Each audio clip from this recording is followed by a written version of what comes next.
जय माता जी गाइस। दिन की शुरुआत हुई कुछ पॉजिटिव वाइब्स के साथ। ये थोड़ा हेल्थ कॉन्शियस लक्ष्य उठ गया था और आई एम रेडी। आज थोड़ा दिन हेक्टिक था। मम्मी जी पराठे बना रहे थे, ये पालक बच गई थी। रात को साग बनाया था तो उसमें से बच गई थी। ये हेलीकॉप्टर आया था हमारी सिक्योरिटी के लिए मजाक कर रही हूँ। और फिर थोड़ी सी मैंने कुछ चीज़ें बच जाती हैं तो उसका यूटिलाइज़ करना चाहिए अच्छे से। कुछ नहीं, बस थोड़ा सा बथुआ डालो, मिर्च और नमक डालो और उसमें छौंक लगा दो तेल का। उसमें ज़ीरा थोड़ा सा और थोड़ी सी हींग डालो, बहुत अच्छा टेस्ट आता है। थोड़े सा ज़ीरे को ब्लैक होने दो और फिर ढक्कन लगा के बंद करना। फिर थोड़ी देर छोड़ देना, उसके अंदर थोड़ी खुशबू रह जाएगी। फिर उसको मिक्स करना। मेरे कहने पे एक बार ट्राई करना। ये सीज़न इसी टाइम पे ही होते हैं ये सब चीज़ें, चीलवा वगैरह और ये गजरा वगैरह। ये हमारी सब्जी मंडी। सारी चीज़ें हैं वैसे तो इसमें, क्योंकि नानी साहब वगैरह आते रहते हैं और मेरे घर से भी आ जाती हैं। आज थोड़ा से कपड़े वगैरह वॉश किए थे और मेरे घर से थोड़ा सामान आया था। तो नानी साहब देख रही थी क्या क्या है। लड्डू वगैरह थे और मेरी ड्रेस आई थी। मेरी एग्ज़ाम है ना, तो जो मेडिकल से हम समझ सकते हैं वाइट ड्रेस पहननी पड़ती है। मेरा कुर्ता ख़राब हो चुका था, इसलिए मैंने कुर्ता मार्केट से ख़रीदना पड़ेगा या फिर सिलवाना पड़ेगा। और फिर घर पे पपीते वगैरह लगे हुए हैं और थोड़ी बहुत भी गार्डनिंग वगैरह की हुई है पापा ने, तो सब्जियां भी भेजी थी। पपीता सबका एक एक था। एक छोटा सा पपीता था तो पापा ने कहा कि ये मेरे दोते का है, लक्ष्य का, उसके जितना ही है, तो उसके लिए अलग भेजा था। नानी साथ देख रहे थे और थोड़े से आंवले वगैरह थे। आंवले मैंने मंगवाए थे। हेयर फॉल हो रहा है इस टाइम पे, मेरा भी हो रहा है, भाई साहब का, मम्मी जी का, सबका ही चल रहा है लगभग।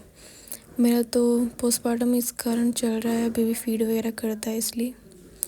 मेरा एक बेस भेजा था, मम्मी ने सिला था, बहुत ही सुंदर था। गोटा पत्ती का काम किया हुआ था इसके अंदर। फ़िलहाल जैसे डिलीवरी के बाद मुझे कॉटन वाले सूट बहुत अच्छे लगते हैं।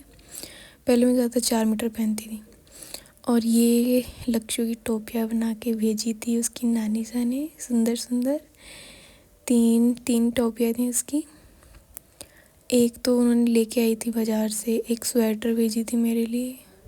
मैंने कहा था घर पे पहनने के लिए स्वेटर वगैरह नहीं है, सारी हैवी हैं, तो एक नॉर्मल से स्वेटर भेजना। आज थोड़ा सा वर्कलोड ज़्यादा है। नानी सा ने कढ़ाई चढ़ाई अपनी दोते के लिए। चलो पूछते हैं नानी सा से।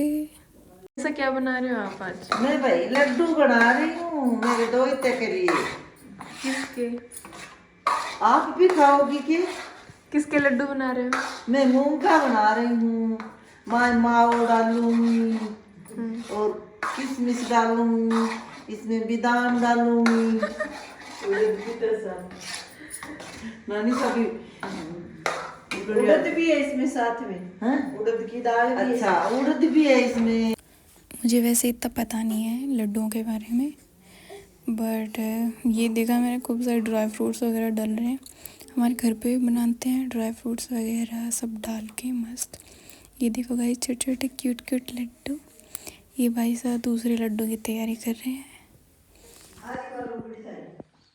क्या मस्त रायता बना है गाइस, मेरे कहने पे ट्राई करके देखना एक बार, बहुत ही टेस्टी। वैसे तो मेरा ये फर्स्ट व्लॉग है। वैसे मैं मिनी व्लॉग ही डालती हूँ, और उस पर व्यू वगैरह अच्छे आए थे तो मैंने सोचा कि क्यों ना पूरा व्लॉग ही बना देते हैं। आज थोड़ा काम था, मैंने तो कुछ नहीं किया, बट नानी सा आए थे। उनके लिए लड्डू वगैरह बनाने के लिए, लक्ष्य के डैडी के लिए। और मेरा भी अभी पोस्टमार्टम चल रहा है। वैसे तो 3rd मंथ हो चुका है, 3rd मंथ चल रहा है, 2nd कंप्लीट हो चुका है। तो मैंने मेरा घी वगैरह कंप्लीट नहीं किया। बोलते हैं कि 10 किलो घी खाना चाहिए ये वो, बट मैंने अभी कम ही खाया है, 3 या 4 किलो खाया है। तो मेरे को बहुत डांट पड़ती है रोज़, इसलिए मैंने नानी से कहा कि आप लड्डू बना दो, थोड़ा बहुत तो कम होगा उससे। और सबसे बड़ी बात गाइस, मेरे एग्ज़ाम आ चुके हैं। 26 को मेरा एग्ज़ाम है तो सबसे ज़्यादा टेंशन उसी की हो रही है। तो फ़िलहाल मैं पढ़ रही हूँ। मैंने बिल्कुल तैयारी नहीं की है लक्ष्यों के कारण, और पहले मेरी डिलीवरी वगैरह हो गई, फिर मैंने सुना था कि मार्च वगैरह में आएंगे एग्ज़ाम, बट वो जल्दी आ चुकी है।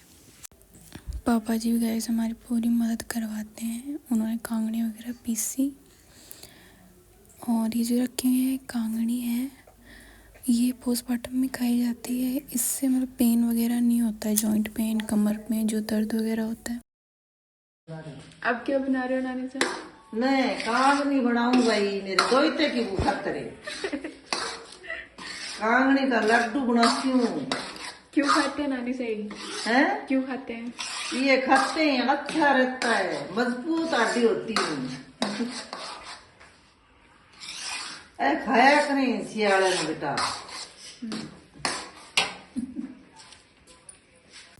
मैंने चढ़ा दी थी साइड में कढ़ाई गुलगुलों की।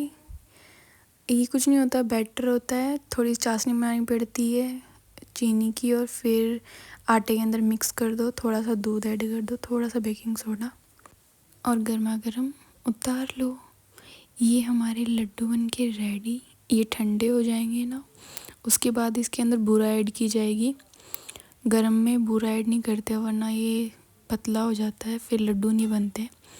और नानी सान इसमें बूरा ऐड करती है, और ड्राई फ्रूट्स वगैरह भी बाद में ही डाले जाते हैं। छोटे छोटे लड्डू बना रहे हैं नानी सा, और मम्मी जी फिर दाल वगैरह धो रहे थे। हमने सारी चीज़ें आज ही प्लान कर ली थी।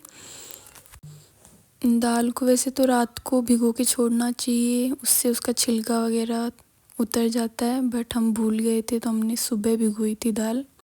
फिर हमने पकौड़ियों का बैटर तैयार कर लिया था, और फिर नानी साहब से पूछते हैं वो क्या बना रहे हैं। नानी साहब क्या बना रहे हो? मैं मूंग का हलवा। क्या क्या डालोगे इसमें? इसमें क्या, इसमें मूंग की दाल है, फिर इसमें घी डाला है, और फिर इसमें दूध डालूंगी, फिर इसमें खांड डालूंगी। नानी साहब ने अपनी कार्रवाई बिठा दी है, और मैं मेरी बिठा रही हूँ, पकौड़ियाँ तल रही हूँ। और यहाँ पे साइड में प्लेट लगा रखी है, चाट मसाला डाल के पकौड़ी मस्त। ये हम तीनों लेडीज़ काम करते हैं। ये मूंग दाल का हलवा सबसे ज़्यादा डिफ़िकल्ट यही होता है, मतलब इसको बहुत ज़्यादा सेकना पड़ता है, और ये बहुत ज़्यादा चिपकता भी है नीचे, तो बार बार चलाना पड़ता है इसको। फिर चलो मैं आपको लव बर्ड से मिलाती हूँ। नानू सा का वीडियो कॉल आ चुका था, नानी सा के बिना उनका मन नहीं लग रहा था, तो वो वीडियो कॉल कर करके देख रहे थे नानी सा को, ये अब क्या कर रहे हैं, अब क्या कर रहे हैं। और लक्ष्यों के साथ मेरी गुड नाइट।